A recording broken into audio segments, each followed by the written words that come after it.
Hello tout le monde, j'espère que vous allez bien. Aujourd'hui on se retrouve dans une nouvelle vidéo. Ça fait extrêmement longtemps que j'ai pas fait ce genre de vidéo. C'est une vidéo favoris et déceptions en gros du moment. Là ça va pas être des favoris que de ce mois-ci, mais on va dire que c'est les favoris du début d'année. Et comme vous le voyez, je ne porte pas de maquillage puisque je me suis dit que ce serait plus intéressant pour vous de voir les produits appliqués, de voir ce qu'ils donnent vraiment pendant que je vous en parle. Il y aura pas des produits dans toutes les catégories, mais quand il n'y a pas de favoris ou de flop, et ben je saute l'étape et on passe aux produits d'après. Donc dites-moi si vous aimez ce format de vidéo, le fait que j'applique les favoris et les déceptions, et si vous aimeriez que je fasse ça plus régulièrement sur la chaîne. Je sais pas si je pourrais faire ça tous les mois, je sais pas si ce serait intéressant même de le faire tous les mois, mais je sais pas, peut-être tous les 2-3 mois de temps en temps. J'attends vos retours en commentaire puisque je sais pas du tout si ce format vous plaira. Je vais commencer tout de suite parce que ça va être un petit peu long.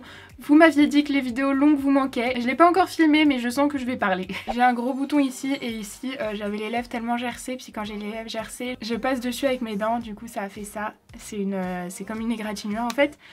Bref, en gros ça va me permettre de vous faire des retours sur des produits dont je vous ai parlé plus en première impression, où je les ai utilisés une ou deux fois en vidéo et je vous ai dit que je vous en reparlerai, et où j'ai pas eu l'occasion de vous en parler.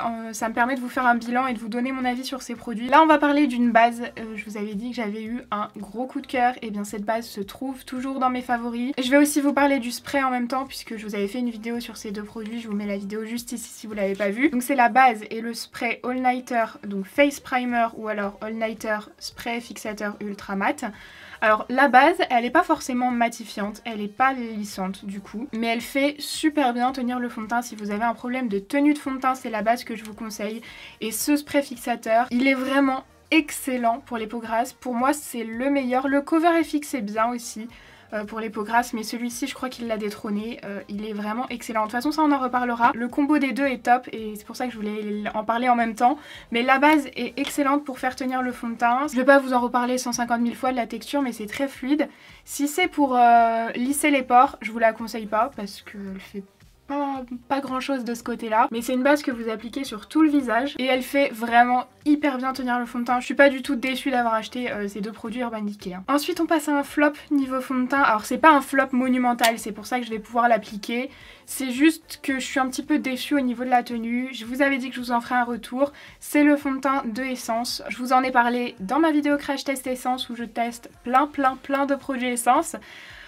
Donc c'était le Stay All Day 16 heures. J'avais dit que je l'aimais beaucoup, mais qu'en fin de journée je brillais beaucoup. Bah écoutez, je brille énormément. Il n'est pas un poil matifiant du tout, je brille beaucoup trop.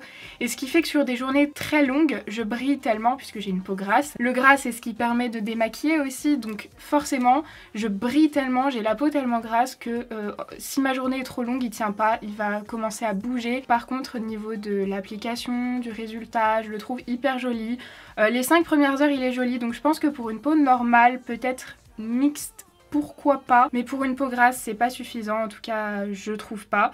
Il a pas une couvrance très forte, il a une couvrance moyenne selon moi. C'est pas un flop horrible parce que vous voyez là franchement j'adore le résultat. Je l'avais emmené pendant que je suis allée voir mes parents parce que justement le packaging en plastique je trouve ça hyper pratique à emmener. Le résultat est super joli à l'application, il manque un poil de couvrance pour moi mais c'est très joli. Le fond de teint fait très naturel mais il l'unifie bien, mais la tenue pour ma peau grasse c'est pas ça. Donc je suis un peu dégoûtée. Si ma journée va être longue, c'est pas du tout le fond de teint que je vais porter. J'ai pas d'anti-cerne à vous présenter. Je suis en train d'en tester plusieurs parce que moi vraiment il me faut longtemps pour me faire un avis. J'ai pas beaucoup de flops dans cette vidéo parce que les produits où c'était des flops mais genre vraiment catastrophiques, je les ai mis de côté et je me demande est-ce que ça vous intéresse que je vous refasse le genre de vidéo que j'avais déjà fait je crois 2 fois.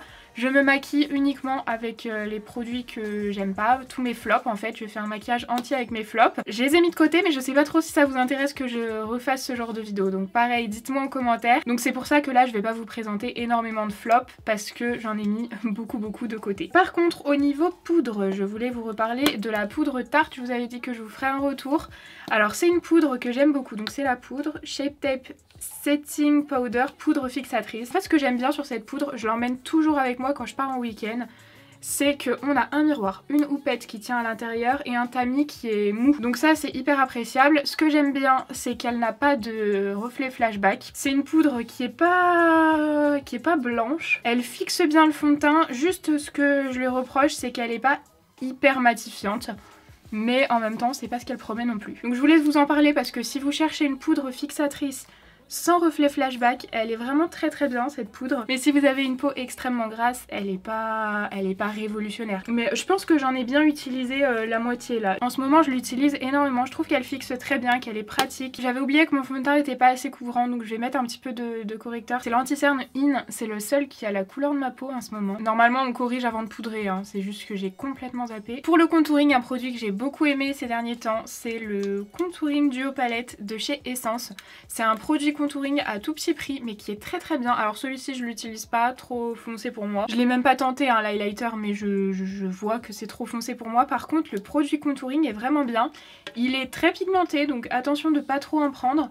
Mais alors il s'estompe bien, la couleur est bonne pour les peaux claires. Il se dépose bien, il s'estompe bien, le prix est hyper abordable, les produits Essence sont pas chers du tout. Donc ça c'est un produit que j'ai beaucoup aimé. Je vais appliquer mon blush et mon highlighter hors caméra puisque j'ai pas de favoris ni de déception à vous présenter.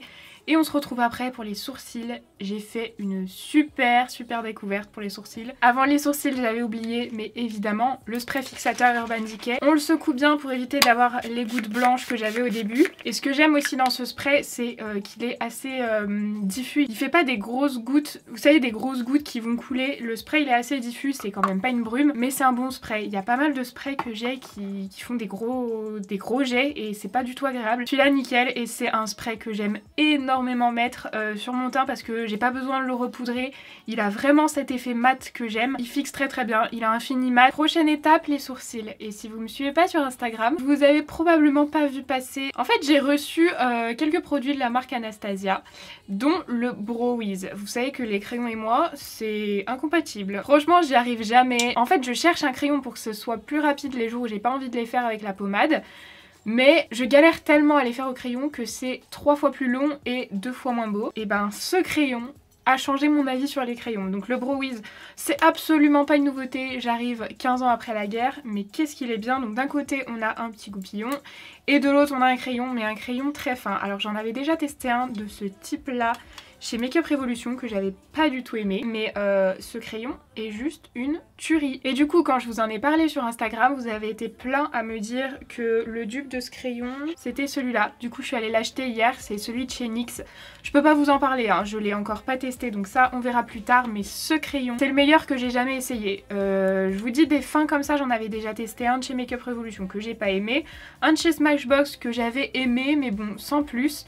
Mais alors là la couleur est parfaite, la texture est parfaite, enfin je vais vous montrer. J'arrive à faire tout ce que je veux, le seul problème c'est que je sens que pour mon utilisation, vous voyez, enfin moi j'ai beaucoup besoin de corriger, j'ai beaucoup besoin de remplir parce que ben ils sont pas du tout denses, donc j'ai besoin de beaucoup les retravailler. Donc le crayon il descend à une vitesse folle. Mais en attendant, la teinte est parfaite. Bah évidemment, hein, c'est la teinte Medium Brown de Anastasia. C'est la teinte de ma pommade. C'est ma teinte préférée. C'est celle qui, je trouve, me va complètement. Je sais pas trop comment décrire parce que, bah, du coup, je suis pas une spécialiste des crayons du tout. Mais voyez, en fait, il est pas gras du tout. Ça, c'est sûr. Il est sec, mais il marque. Et c'est exactement ce que j'aime. Que les crayons gras, non merci.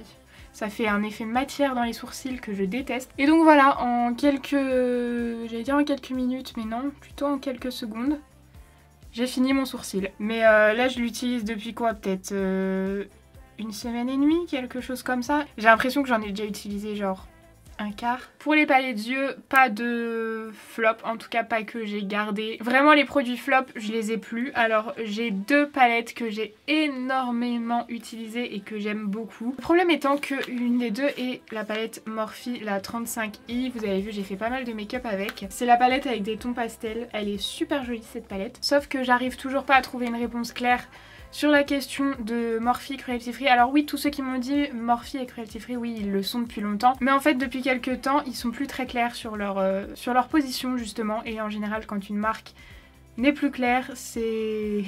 il y a anguille sous roche, comme on dit. Du coup, tant que je suis dans le doute, je vais pas faire de maquillage avec. Parce que la deuxième, là, je suis sûre qu'elle l'est, Cruelty Free. Bon, elle est un peu plus chère, par contre. C'est la palette Natasha Denona. Je vous ai dit, c'est ma première palette. Parce que je trouvais que les palettes Natasha Denona étaient hors de prix.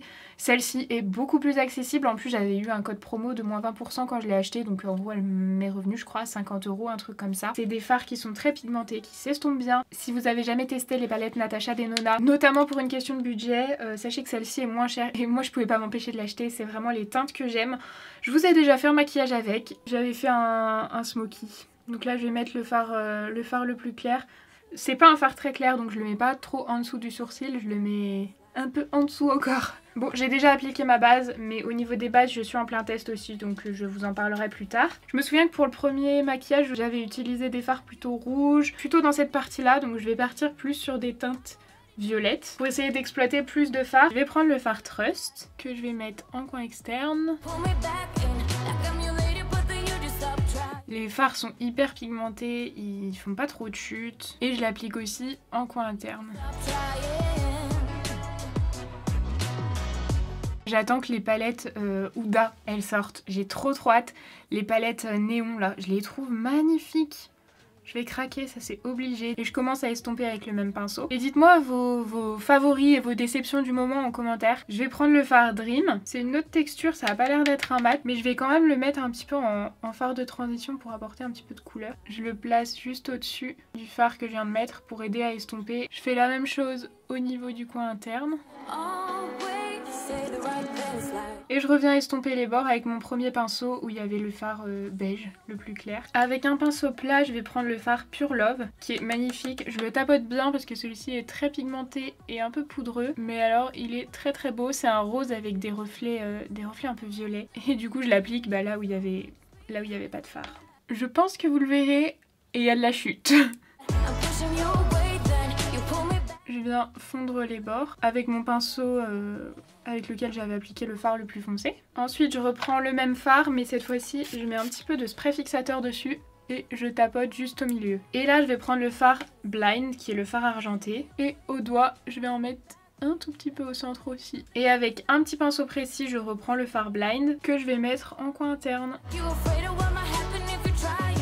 Et pour le ras de cils, je vais reporter les fards que j'ai appliqués en haut, je vais les reporter en bas. Je vais prendre d'abord le fard Trust, puis le fard Dream. Pour les mascaras, je voulais vous parler de deux produits, un top, un flop, même si tout est relatif. Le mascara que j'ai beaucoup aimé, c'est le Damn Girl de Too Faced. Je vais le mettre du coup sur un œil pour que vous voyez ce que ça donne. C'est un mascara qui fait beaucoup de volume, qui dépose assez de matière, la brosse est très chargée, moi c'est tout ce que j'aime.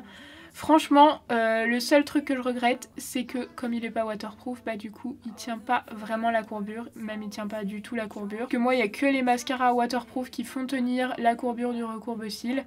Donc là je sais que tout va retomber, mais par contre l'effet c'est exactement ce que j'aime et ce que je recherche. Je sais pas si vous verrez le résultat, au bout d'une couche et de je sais pas peut-être 30 secondes, j'ai déjà une frange de cils qui est hyper dessinée. Je l'utilise pas très souvent parce que moi il me faut du waterproof. Parce que le plus important pour moi c'est la courbure. Attendez, j'en ai mis sur les cils du bas, j'aime pas du tout faire ça. Moi le plus important c'est la courbure parce qu'ils sont très droits.